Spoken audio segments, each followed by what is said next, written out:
En 30 minutos, MF Economía e Inversiones y Radio 1000 te traen los principales temas económicos del mundo y de Paraguay con Economía a 1000.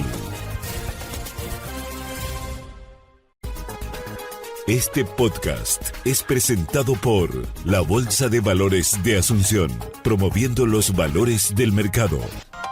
Muy buenos días, bienvenidos a una emisión más aquí de Economía 1000. Muchas gracias por la compañía de todos los días. Quien les habla, Prince Otto, y también ya estoy junto con Ada Caballero. ¿Qué tal, Ada? Bienvenida. Buen día, Prince, buen día a la audiencia, ¿todo bien y vos? Todo en orden, yo todavía con tapabocas, pero pronto en este proceso de recuperación.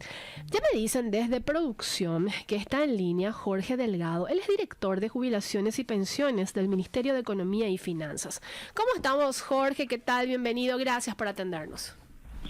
Buen día, Prince, buen día, Ada, gracias por el contacto y saludo a la audiencia. Jorge, agradecerte muchísimo tu predisposición y también al equipo del Ministerio de Economía y Finanzas en este sentido, porque nos gustaría hablar sobre la situación de la caja fiscal, un tema que viene siendo punto de debate y también de mucha preocupación, pero me gustaría arrancar con algo muy básico para que la gente también pueda entender de lo que estamos hablando cuando hablamos de la caja fiscal. ¿A qué nos estamos refiriendo, Jorge?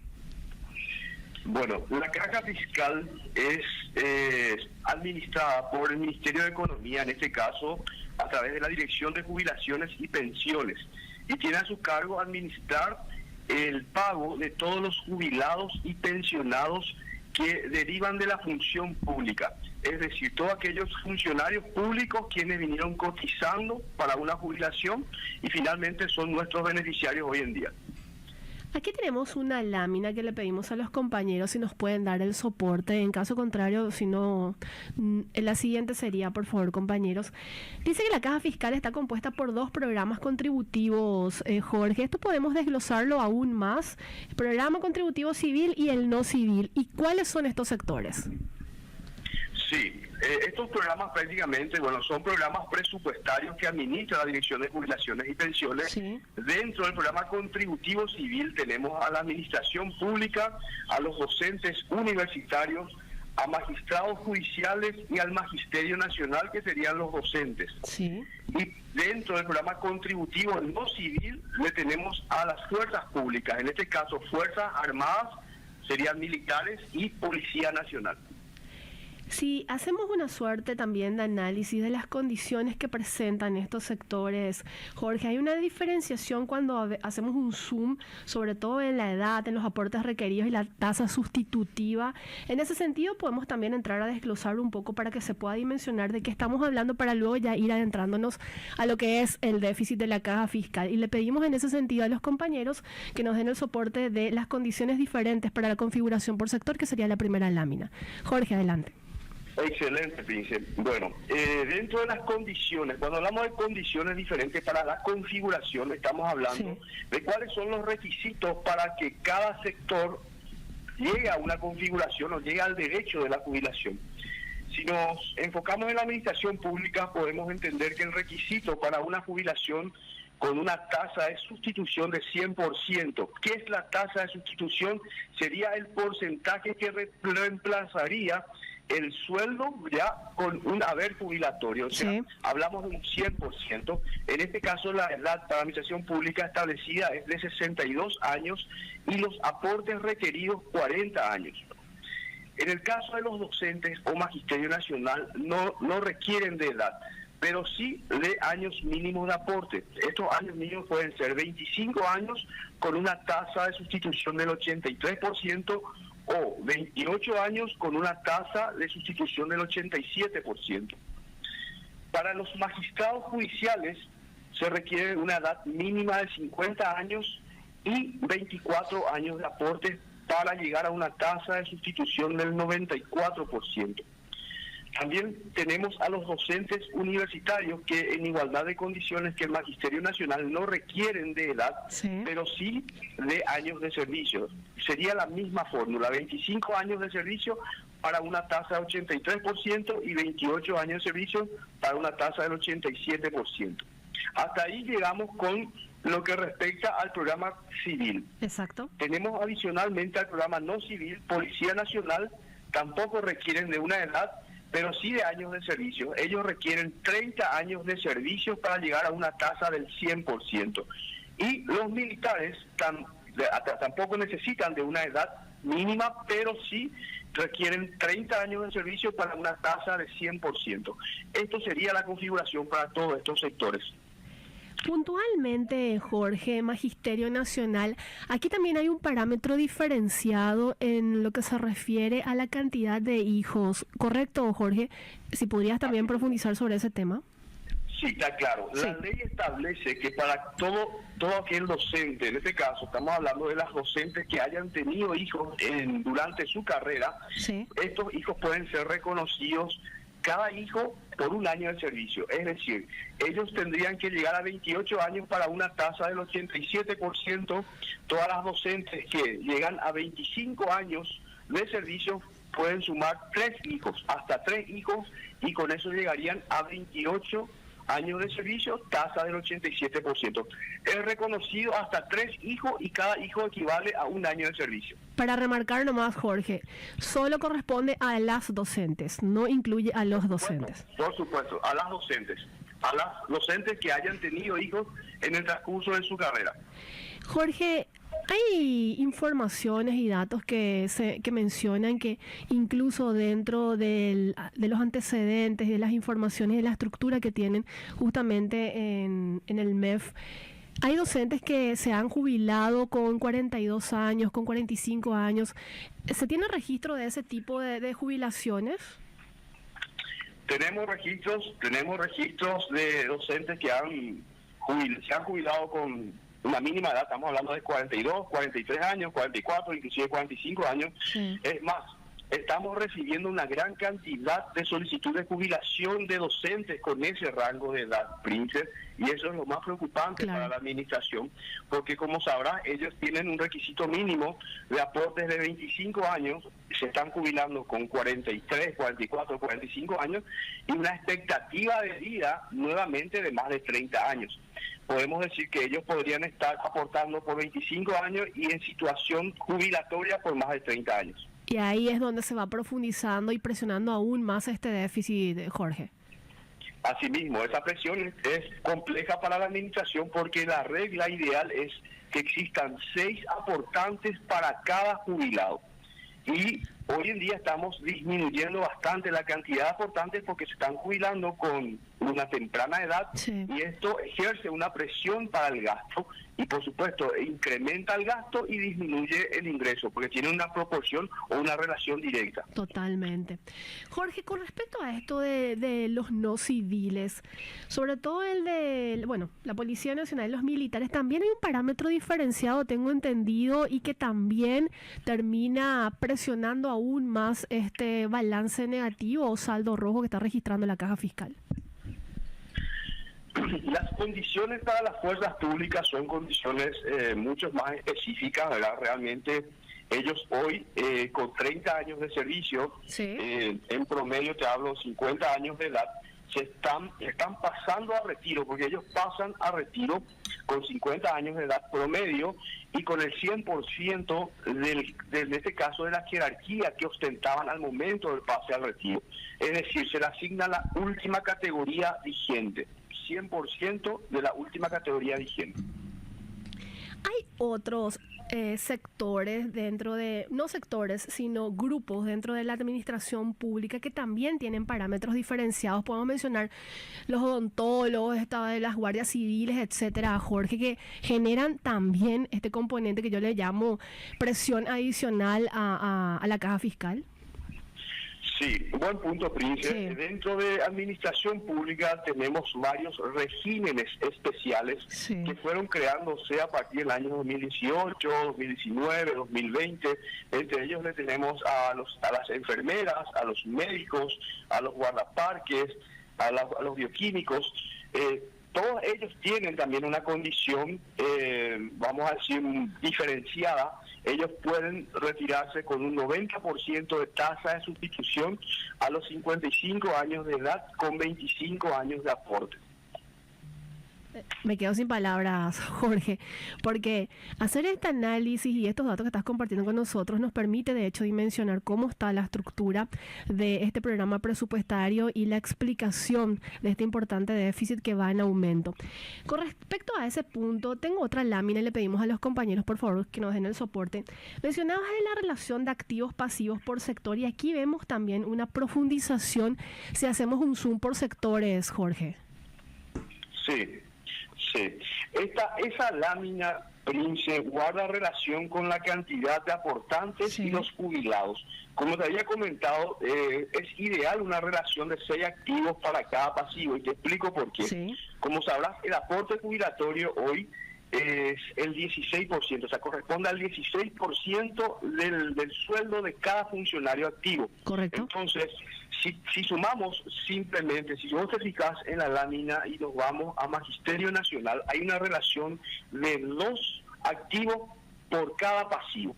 Entonces, ¿qué significa eso? El aporte de 16%, si sumas 16% más 16% equivale a 32%. Correcto. Y sin embargo, tendrías que cubrir el 100% de una jubilación con 32% de un aporte jubilatorio. Y esto, por supuesto, genera el descalce y el gran déficit que hoy estamos teniendo dentro del sector del magisterio, como también lo estamos teniendo muy fuertemente en las fuerzas públicas. Hablamos de militares y policías.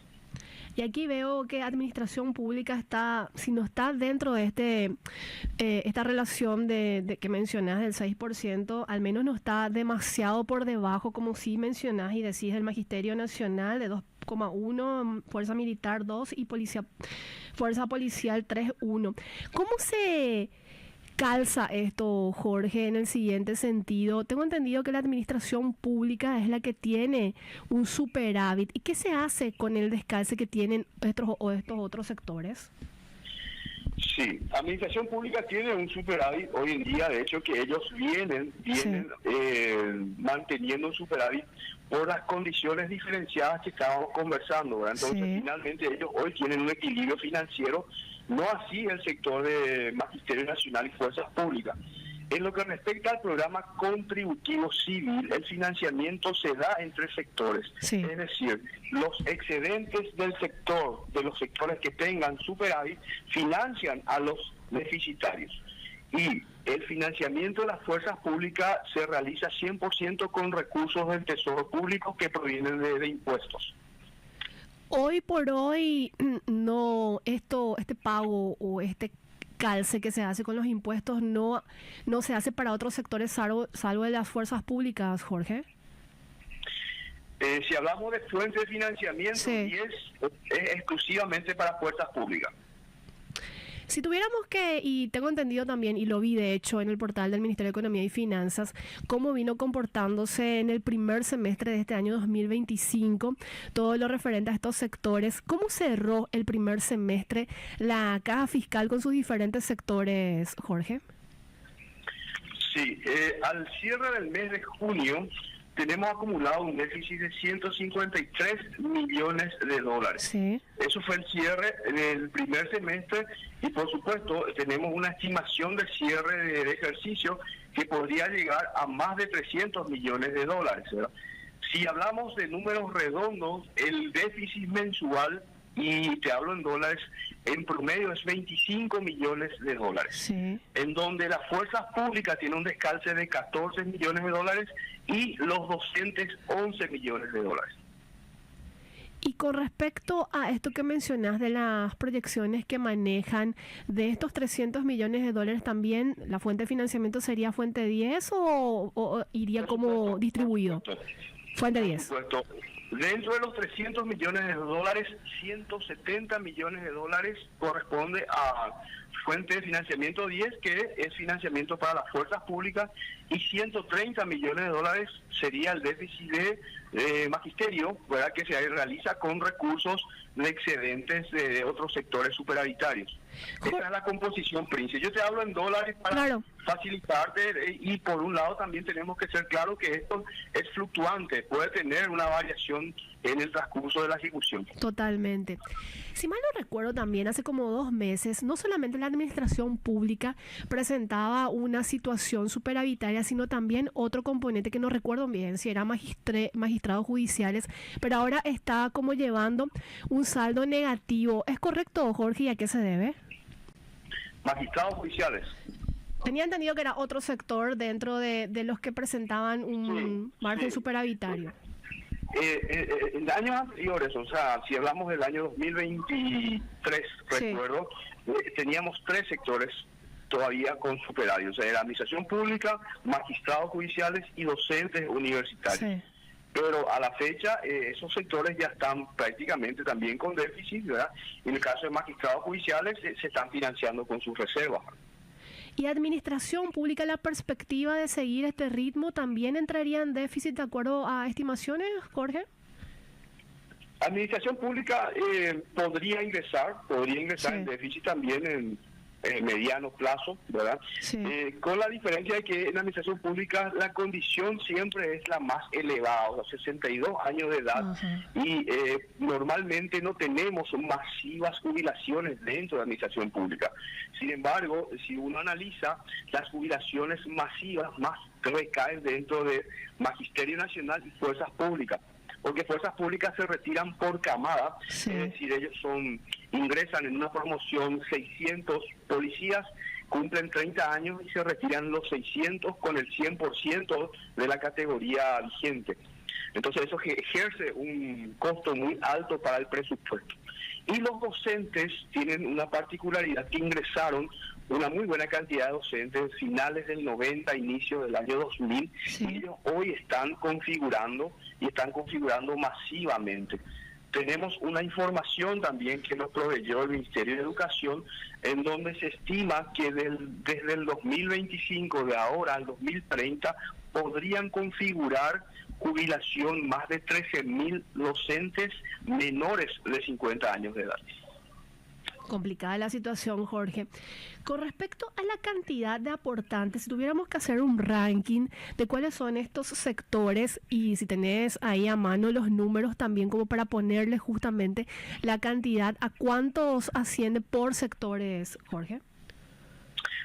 Cuando hablas de cantidad, Príncipe, me estás hablando de... Cantidad de aportantes y también de jubilados o pensionados, para hacer una relación más específica la consulta, Jorge. Ok. Si hablamos de Magisterio Nacional, hoy podemos hablar de que tenemos 80.000 docentes aportantes y tenemos 38.000 jubilados y o pensionados del mismo sector. Es por eso que hablamos de una relación 2 por 1, ¿verdad? Así es. El segundo sería, ¿cuál, Jorge? Bueno, si también observamos un poquito la lámina, vemos que dentro de fuerzas públicas tenemos 16.000 aportantes y 8.500 jubilados y o pensionados. Directamente es 2 por 1 también. Sí. Y por último, fuerzas policiales, 33.000 aportantes y 10.000 pensionados y o jubilados. Estamos en una relación 3 por 1. Correcto. Son los sectores que hoy demuestran ya la menor cantidad de aportantes en relación a sus beneficiarios jubilados. Jorge. Después tenemos la educación pública, donde sí, por supuesto, tenemos una mayor cantidad de aportantes, serían 4, que tampoco no es el ideal. Hoy estamos también mínimamente siendo debilitados, pero bueno, finalmente esos así como te dije, estos sectores no demuestran una baja masiva. Claro. Jorge, sé que tenés compromisos, así que voy a imprimir mi velocidad en las preguntas que te quiero hacer y agradecerte nuevamente el tiempo. Pero si se escucha bien, no hay problema, Príncipe. No, perfecto. Entonces me das venia para seguir, Jorge. No voy a abusar, tranquilo. Jorge, con respecto al déficit, para que la gente pueda entender, ¿podrías explicarlo en un sentido mucho más didáctico cuando estamos hablando de este déficit? Y sobre todo, ¿desde cuándo se empezó a registrar este descalce dentro de la caja fiscal? Bueno, Príncipe, como ustedes sabrán, la reforma de la caja fiscal, la última reforma se realizó hace 22 años, en el año 2003. Sí. Anteriormente, todos los recursos administrados por la caja se sentaban en una sola cuenta bancaria. a partir de esa reforma del año 2003, fueron separados contablemente y presupuestariamente por cada sector. Es por eso que hoy tenemos bien definido la situación de cada sector, pero si uno analiza la historia, ya desde esa época estos sectores estaban con un déficit interesante, especialmente las fuerzas públicas. El sector de los docentes empezó a colapsar a partir del año 2010 en adelante, en donde desde el año 2014 empezó a profundizarse, ¿verdad? Y este crecimiento del déficit se va dando por las configuraciones masivas de estos docentes que van saliendo, y además de eso también profundiza bastante el incremento salarial que han tenido los docentes en estos últimos 5 años. Entonces ese incremento salarial modifica directamente o afecta directamente a la base jubilatoria. Sí. Es decir, si uno hace un análisis de 5 años atrás, en promedio los docentes se jubilaban con 4 millones de guaraníes. Okay. En el año 2025 estamos jubilando a docentes con 45 años de edad o 47 años de edad promedio con 6.200.000 guaraníes. Estoy hablando de la jubilación actual. Claro. Por supuesto, esto tiene un efecto multiplicador y implica mayor desgaste, ¿verdad? Totalmente. Es por eso que nosotros queremos, por un lado, tratar de ser claros en cuanto a la necesidad de buscar un equilibrio, y ese equilibrio necesariamente se debe realizar con una de las condiciones que es básica, que es la edad para la jubilación. Porque, como sabrás, el sistema que administramos es un sistema de reparto solidario. ¿Y el sistema de reparto solidario en qué consiste? Que los activos, con sus respectivos aportes, financian el pago a los pasivos o a los jubilados. Entonces, si tenemos una masiva jubilación de docentes o de fuerzas públicas a muy temprana edad, esto hace que finalmente no se pueda continuar con los pagos, y ahí entraríamos en un momento mucho más delicado al no poder seguir realizando el pago mensualmente. Como sabrá, hoy tenemos una experiencia con la Caja Municipal, sí, en donde muchos funcionarios de la Caja Municipal hoy, ya con cierta edad y con ciertos derechos para poder jubilarse, no quieren jubilarse. ¿Por qué no quieren jubilarse? Porque saben que si se jubilan, quizás no estarían cobrando más. Entonces, es sabido que para todos es muy importante, especialmente cuando ya tienen una cierta edad, poder contar o tener de manera segura su jubilación, porque esa tranquilidad es lo que tendríamos que brindar. Entonces, si uno nuevamente mira la Caja Municipal, todos aquellos que hoy están jubilados están expectantes a poder saber cuándo se estaría regularizando esa situación. Entonces, si nosotros analizamos todo esto, creo yo que es muy importante concienciar a los docentes y a las fuerzas públicas en sí que uno necesita estabilizar estos recursos, y la única manera es extender los años de actividad, seguir aportando para poder garantizar la continuidad del pago, y que el día de mañana también con tranquilidad ellos puedan seguir cobrando su correspondiente jubilación. Y en ese sentido, Jorge, se está planteando una reforma y se está de hecho analizando por la urgencia de la situación, tengo entendido. Asimismo, estamos internamente, de hecho que este proyecto se está manejando dentro del Viceministerio de Economía, sí, en donde se está haciendo los análisis actuariales correspondientes, se están analizando las proyecciones, de qué manera se puede obtener un mayor equilibrio, y se está, sobre todo, viendo la cantidad de jubilables, o sea, cuántos estarían jubilándose en un periodo de aquí a 10, 15 años, y cuál sería la metodología ideal para poder buscar revertir este descalce, porque no existe una fórmula que pueda subsanar, porque es muy grande el descalce que tenemos, pero mínimamente ir revirtiendo. Y una de las condiciones, por supuesto, es cambiar o establecer una edad mínima jubilatoria. Que hay que recordar que no sería retroactiva tampoco. Por supuesto, esa tranquilidad deben tener los jubilados, eso ya mencionó el ministro en varias oportunidades, el derecho adquirido. Es decir, los jubilados hoy ya están percibiendo mensualmente su jubilación, ya ellos no están en actividad, por ende ninguna ley puede cambiar ese derecho adquirido. No tendrían que preocuparse los jubilados. Al contrario, yo te diría que los jubilados tendrían que estar más a favor, en este caso, de la administración, porque lo que estamos buscando es ver cómo garantizar la continuidad del pago. Claro. El equilibrio financiero para seguir pagando. Eso es lo que estamos analizando, de qué manera presentar un proyecto de reforma que nos ayuda a ese financiamiento.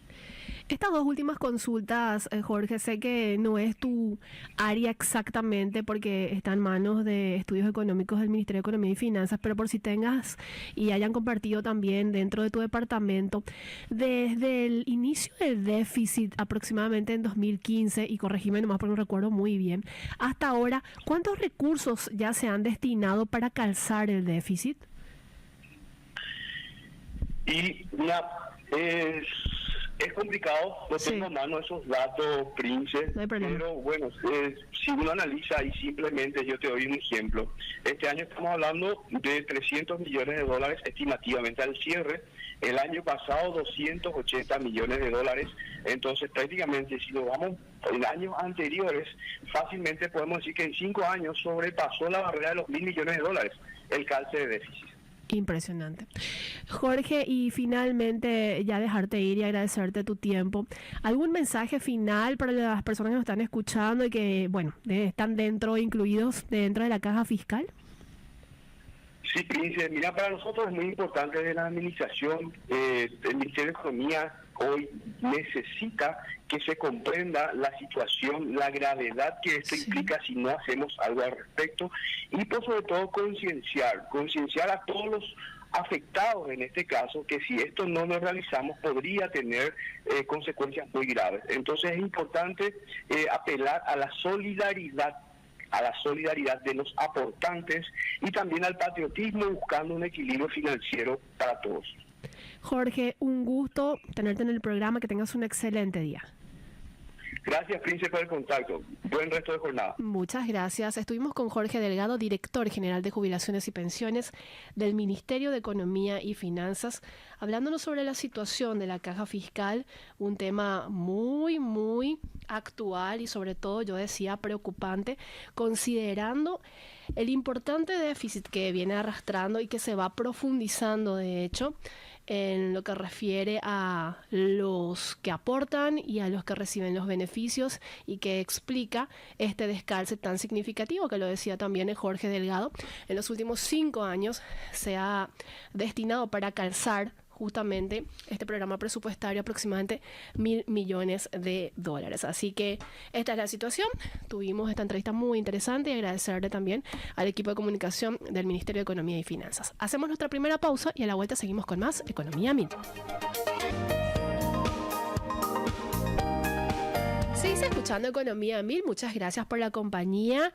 Reiterar que estuvimos teniendo una entrevista muy, muy interesante con Jorge Delgado del Ministerio de Economía y Finanzas, hablándonos sobre la situación y las perspectivas de la caja fiscal, un tema que está siendo tema, valga la palabra, central y de muchísima preocupación, considerando no solamente lo que está generando dentro de las finanzas públicas, porque hoy por hoy un importante monto de recursos se está destinando a financiar este descalce, ya lo decía Jorge, con recursos genuinos, fuente 10 o impuestos, y evidentemente al tratar de calzar este saldo rojo en negativo, se está sacrificando y va en detrimento de otros programas sociales de impacto, como pudiera ser incluso el de los programas de adultos mayores, financiamiento para obras públicas, salud, educación, etcétera. Así que este tema debe seguir siendo de gran preocupación, pero sobre todo de ocupación. Lo importante es que se está planteando una reforma y buscando la manera de ir revirtiendo de manera paulatina esta situación. Y es el momento de compartir noticias económicas del día. Adelante, compañero. Vamos a la viñeta de presentación de las noticias económicas del día.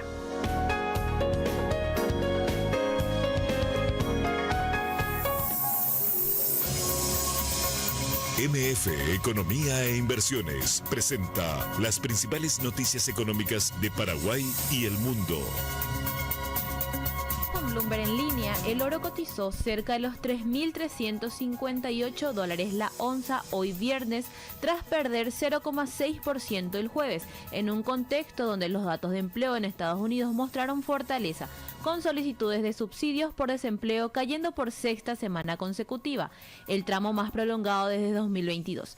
Esta resistencia en el mercado laboral impulsó los rendimientos de los bonos del Tesoro y redujo las expectativas de recortes de tasas por parte de la Reserva Federal, afectando al oro que no devenga intereses. Actualmente, los operadores esperan menos de 2 recortes este año, con el primero proyectado para octubre. Pese a las caídas recientes, el oro acumula un aumento superior al 25% en lo que va del año, impulsado por la incertidumbre geopolítica y los cambios en la política comercial liderados por Donald Trump. Recordemos que en abril el metal alcanzó un máximo histórico por encima de los $3.500 la onza, aunque en las últimas semanas ha oscilado dentro de un rango más estrecho a medida que los inversores se inclinan por activos de riesgo. El oro al contado bajó 0,3% a $3.357 en Singapur, mientras que la plata se mantuvo estable y el platino y el paladio registraron descensos. ¿Y qué está haciendo Donald Trump a nivel internacional? Y bueno, lo último que se sabe es que visitó a Jerome Powell y tensó la previa a la reunión para la política monetaria. Esto destaca Ámbito.com, que a una semana de la reunión de la Reserva Federal, Donald Trump visitó la sede del Banco Central en Washington y mantuvo un tenso cruce con Jerome Powell por el aumento del presupuesto de renovación, que pasó de 2.700 a 3.100 millones de dólares, y Trump cuestionó la cifra y entregó un documento a Powell, quien negó conocer ese monto. Lo acompañaron funcionarios justamente de su gobierno, quienes ya habían expresado reclamos formales. Además, Trump renovó su presión para reducir las tasas de interés, señalando que el crédito se volvió inaccesible. Aunque negó querer remover a Powell, dejó abierta la posibilidad.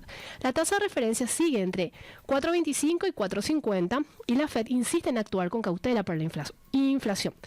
Ámbito.com también da cuenta que la visita, la primera de un presidente en funciones en casi 20 años, profundiza la tensión entre la Casa Blanca y la autoridad monetaria. ¿Más información, Ada?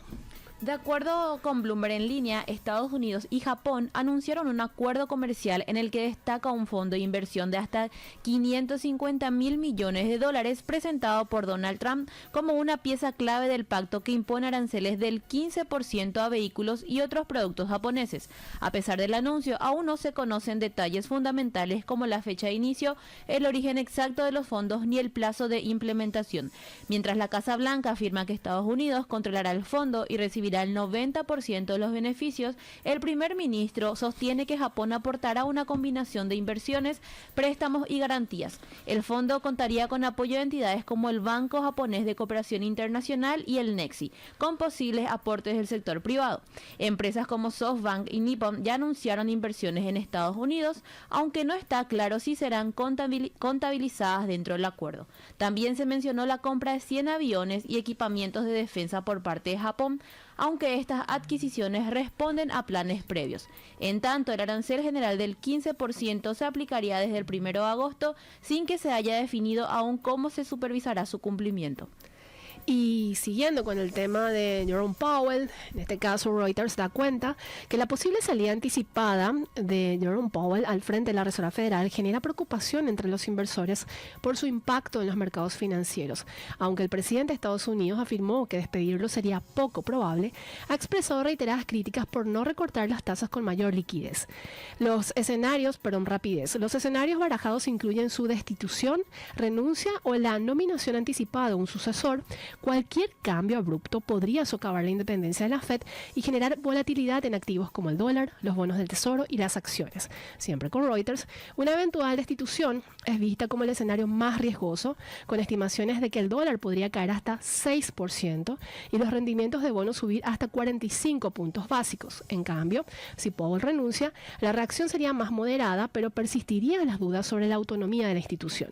Un nuevo presidente alineado con la visión de Trump sobre tasas bajas también podría afectar negativamente la percepción del mercado. Incluso la nominación anticipada de un sucesor sin despedirlo podría generar incertidumbre si se considera una figura cercana al poder ejecutivo, menciona Reuters. Y de lo internacional vamos ya aterrizando lo que está pasando a nivel regional, Ada. Nos vamos a Brasil. Argentina. A Brasil, Argentina. ¿Cuál querés? Vamos con Argentina. Adelante. De acuerdo con Bloomberg en línea, ante la volatilidad financiera y la escasez de pesos tras la eliminación de las LEFI, varios bancos argentinos elevaron las tasas de interés para plazos fijos y créditos. BBVA subió su tasa de 32%, Macro la llevó a 34%, Galicia 32% y Santander a 30%. La tasa promedio para depósitos a plazo pasó de 23,67% el 15 de julio a 31,34% el 22. También se encarecieron los préstamos. Las tasas de adelantos a empresas saltó de 35% a más de 80% en algunos casos. Las entidades priorizan liquidez ante la incertidumbre, aunque niegan una crisis de fondos. El alza de tasas impacta también en los préstamos personales, con algunas entidades fijando tasas nominales anuales cercanas al 87%. Economistas advierten que este escenario encarece el crédito y afecta la actividad económica en un contexto donde la inflación proyectada para los próximos 12 meses se ubica en 20,8%. A la espera de la próxima licitación del Tesoro, los bancos apuntan a preservar liquidez y evalúan herramientas como la securitización para mantener su capacidad de financiamiento. Vos querías acelerar Argentina y yo voy para Brasil, Ada. De acuerdo con la agencia Brasil, las inversiones brasileñas en Estados Unidos crecieron 52,3% en la última década, alcanzando un stock de 22.100 millones de dólares en 2024, de acuerdo con datos de la Confederación Nacional de la Industria. Entre 2020 y 2024 se anunciaron más de 3.300 millones de dólares en nuevos proyectos, destacándose los sectores de alimentos y bebidas, plásticos, productos de consumo, software y metales. Florida concentra la mayor cantidad de empresas brasileñas con plantas productivas, seguida por estados como Georgia, New York y Texas. En lo que va de 2025, empresas como JBS, Embraer y Sustainella anunciaron nuevas inversiones productivas en distintos estados. El estudio identifica un total de 2.962 empresas brasileñas con presencia en Estados Unidos, reflejando una integración económica sólida. A su vez, 186 compañías estadounidenses también anunciaron inversiones en Brasil durante el mismo periodo, enfocadas principalmente en comunicaciones, automotrices, energía y servicios financieros. ¿Más información, Ada? De acuerdo con Ámbito, el acuerdo Mercosur-Unión Europea se encuentra en su fase final a la espera de aprobación parlamentaria, aunque continúa siendo foco de tensión entre productores de ambos bloques. Mientras los europeos, especialmente en Francia, reclaman paridad en las exigencias ambientales, los productores del Mercosur sostienen que dichas regulaciones funcionan como barreras comerciales encubiertas. La FARM calificó de punitiva e inaceptable la regulación europea sobre la deforestación, señalando que no contempla las diferencias estructurales entre economías desarrolladas y en desarrollo. Uruguay aparece como un caso particular dentro del Mercosur, ya que por razones geográficas no ha requerido deforestar para producir y cumple con los estándares ambientales exigidos. No obstante, enfrenta desafíos como acreditar sostenibilidad con más burocracia y costos. Aunque esta posición podría otorgarles una ventaja frente a países como Brasil o Paraguay, el precio del producto también es un factor determinante. A pesar de las críticas cruzadas, tanto del lado europeo como latinoamericano, ambas regiones coinciden en que firmar el acuerdo es clave para preservar la credibilidad luego de más de 25 años de negociaciones.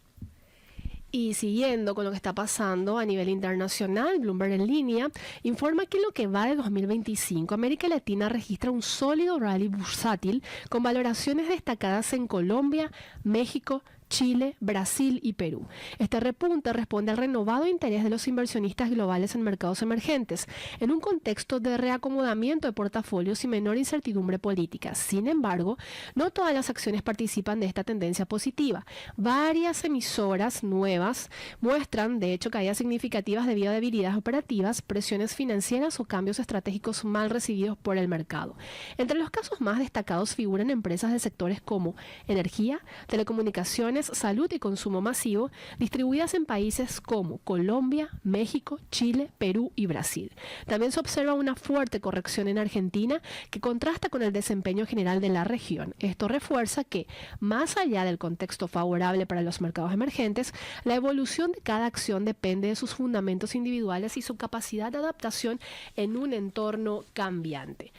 Y antes de irnos al corte, porque a la vuelta vamos a compartir ya información a nivel nacional, Ada, tenemos que destacar la cifra del día, recordando que este dato es extraído de las tantas entrevistas que tenemos diariamente aquí en Economía 1000, y en esta ocasión, ¿a qué le dedicamos este dato cifrada? 7 a 8% se incrementó en un promedio general el precio de la carne desde marzo. Las lluvias en el Chaco dificultaron el traslado de animales, lo que redujo la disponibilidad en el mercado y encareció los precios de costo, comentó Gustavo Lescano, presidente de la Cámara Paraguaya de Supermercados Capasu. Si te interesa descubrir más detalles, podés escuchar el podcast completo en Spotify, buscar en el perfil de Economía 1000 y mantenerte al tanto de todo. Y a la vuelta vamos a seguir compartiendo información económica, esta vez lo que está pasando a nivel nacional. Seguís escuchando Economía 1000. Acá la gente me pregunta, Ada, ¿dónde puedo volver a escuchar la entrevista con Jorge Delgado del Ministerio de Economía y Finanzas sobre esto que estábamos hablando de la caja fiscal? ¿Le podemos recordar a la audiencia dónde se alojan todos los programas de Economía 1000? Pueden buscar en Spotify como Economía 1000 y también en YouTube. Ahí van a encontrar todas las entrevistas. Están como en playlist, el de YouTube sobre todo. El de Spotify, ahí hay que ir viendo, que es de interés, pero están definitivamente todas las entrevistas y también en nuestras redes sociales. Y recordarles que tenemos habilitado nuestro canal de WhatsApp también. ¿Cómo lo encuentran? Pueden buscar en WhatsApp MF Economía e Inversiones, o en nuestras redes sociales van a encontrar como fijado un flyer donde van a encontrar el QR y también el link directo. Con el QR se puede hacer un print y entran directamente. Así mismo. Que yo me estaba lejos de la tecnología hasta que descubrí, me pareció una maravilla. Pero bueno, es interesante, así que vamos también aprendiendo en ese proceso. Y seguimos compartiendo esta vez información económica a nivel nacional. De acuerdo con abc.com.py, la Comisión Nacional de la Competencia advirtió este jueves que no puede imponer sanciones por presuntas prácticas anticompetitivas en el mercado de la carne sin contar con pruebas concretas. Ricardo Gavilán, director de investigación del organismo, señaló que a más de un año de las denuncias públicas de la Asociación Rural del Paraguay no se ha presentado una denuncia formal respaldada con documentación. Sin dicha información verificable, el expediente abierto en diciembre pasado no avanzó más allá de una etapa preliminar, que fue justamente lo que nos dijo ayer Ricardo Gavilán, antes de ayer, en entrevista con Radio 1000. Gavilán también explicó que el mercado cárnico en Paraguay opera como un oligopsonio. Un reducido grupo de frigoríficos concentra el poder de compra frente a numerosos productores.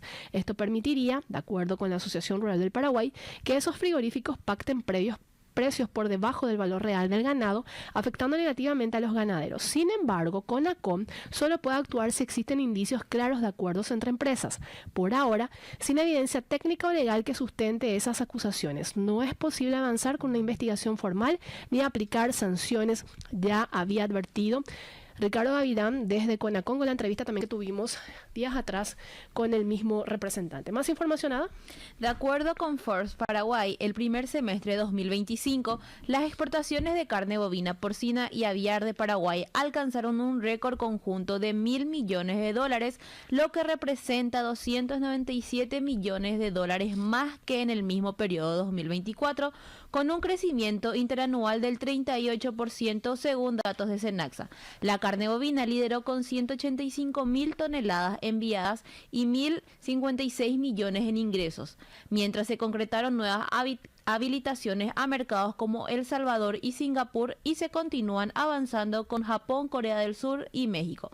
En cuanto a la carne porcina, se exportaron 7.725 toneladas, lo que significó un aumento de 2.815 toneladas respecto al año anterior y un ingreso de $22 millones, con una variación positiva del 57%.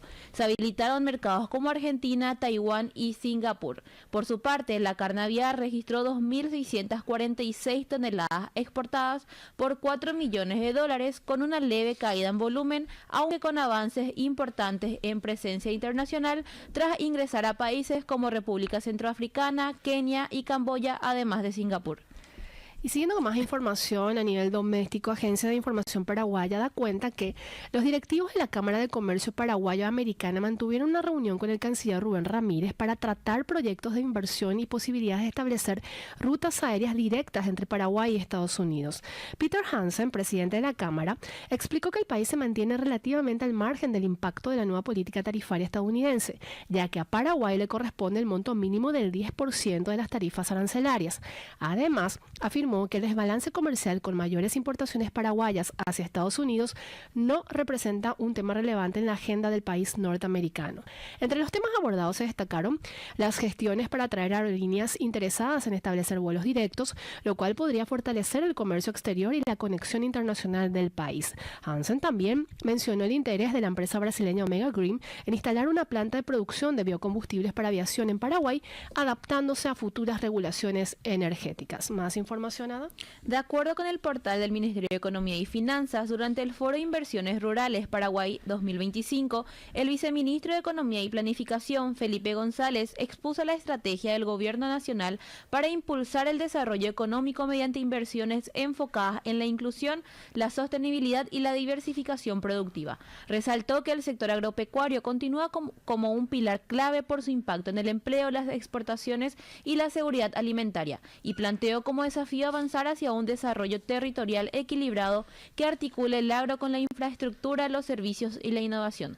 González afirmó que Paraguay mantiene un crecimiento robusto y una trayectoria fiscal responsable con una consolidación gradual proyectada hasta 2026. Destacó avances como la creación de la Dirección Nacional de Ingresos Tributarios, que permitió mejorar la recaudación sin subir impuestos, la desdolarización de la deuda pública y la aprobación de 15 reformas institucionales, además de 5 en curso y 10 proyectos de leyes económicos presentado al Congreso. El foro realizado en la Asociación Rural del Paraguay contó con la participación de organismos nacionales e internacionales en el marco de la iniciativa Mano de la Mano, impulsada por la FAO. Y finalmente, es de recordar que la consultora MEF Economía e Inversiones realiza de manera periódica un análisis sobre temas económicos en general. Y en esta edición fue elaborado este artículo por la economista Sara Salinas, ¿correcto, Ada? ¿Me corregís? Es así. Ella. Y se aborda sobre lo que Paraguay se está enfrentando ante el desafío del envejecimiento y sus brechas de infraestructura. De acuerdo con la edición de hoy, Paraguay enfrenta un desafío creciente ante el envejecimiento poblacional que exige una planificación urgente en infraestructura. Para el año 2030, 1 de cada 6 personas en el mundo tendrá 60 años o más y el grupo de 80 años se triplicará antes de 2050. En Paraguay, aunque la tendencia es similar, aún se planifica con datos incompletos, lo que dificulta anticipar soluciones. El envejecimiento también representa oportunidades. En ese sentido, el Banco Interamericano de Desarrollo estima que los mayores de 50 años impulsarán el 30% del crecimiento del consumo en las principales ciudades de América Latina, y en países como Brasil, Argentina y Chile, la economía plateada representa cerca del 40% del PIB. Sin embargo, en Paraguay persisten vacíos de información sobre el consumo de los adultos mayores, lo que limita la toma de decisiones. También dentro de este análisis del artículo de la consultora, los datos del censo 2022 muestran que el 8,2% de la población urbana y el 9,4% de la rural tienen 65 años o más, siendo esta proporción más elevada en áreas rurales, donde la infraestructura es aún más deficiente. En ciudades predominan viviendas verticales sin ascensor, transporte público limitado y escasos espacios de esparcimiento adaptados. En zonas rurales la situación es también diferente y en ese sentido, las distancias y la falta de servicios agravan el aislamiento. Por ello, se plantea la necesidad de un plan nacional de infraestructura para la vejez que incluye veredas seguras, transporte inclusivo, espacios públicos accesibles y un sistema de salud eficiente con el fin de evitar una futura crisis social y transformar la longevidad en una oportunidad para el desarrollo y la cohesión. Así que mucho todavía por hacer en Paraguay con respecto al envejecimiento y esto que se conoce también como economía plateada. Vamos llegando al punto final, Ada. Recordarles que este capítulo hay más, ¿dónde lo pueden ver y escuchar? Pueden escuchar en Spotify buscando Economía 1000 y también en YouTube con el mismo nombre. Y también en todas nuestras redes sociales. En todas nuestras redes sociales, sí. Nosotras nos reencontramos nuevamente la próxima semana con más información, análisis y sobre todo entrevistados aquí en Economía 1000. Que tengan un excelente fin de semana. Este podcast es presentado por la Bolsa de Valores de Asunción, promoviendo los valores del mercado.